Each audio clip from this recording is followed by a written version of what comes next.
စတိပစ္စည်းဝယ်တော့မယ်ဆိုရင်အရင်ဆုံးစဉ်းစားသင့်တဲ့အချက်၃ချက်နံပါတ်1ကိုကဘာအတွက်သုံးချင်တာလဲဥမာအိမ်သုံးလားစောက်လုပ်ရအတွက်လားပြဘောကလုပ်ငန်းအတွက်လားစသဖြင့်အရင်ဆုံးစဉ်းစားပြီးတော့မှကိုသုံးမဲ့နေရာနဲ့ကိုက်ညီမဲ့ပစ္စည်းမျိုးကိုရွေးချယ်သင့်ပါတယ်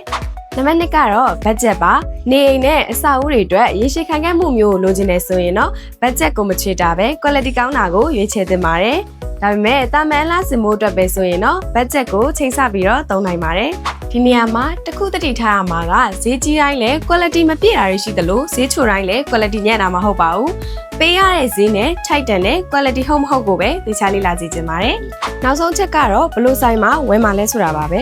ကိုဝယ်မဲ့ဆိုင်ကတကယ်ပဲ customer ရဲ့ review ကောင်းတွေရထားရလားပစ္စည်းတက်ကိုရောဘလို့အာမခံချက်နဲ့တာဝန်ယူမှုတွေပေးနေလဲဆိုတာတွေကိုသိချလေးလာပြီးမှဝယ်ယူစီချင်ပါတယ်ဒီလိုပစ္စည်းမှဈေးနှုန်းမှန်ပြီးတာဝန်ယူမှုတာဝန်ခံမှုပြည့်ရှိရဲ့ဆိုင်မျိုးမှာဝယ်ယူခြင်းနဲ့ဆိုရင်တော့မန်မျိုးတော်ကသာလမ်းကလိုက်ပါရှင်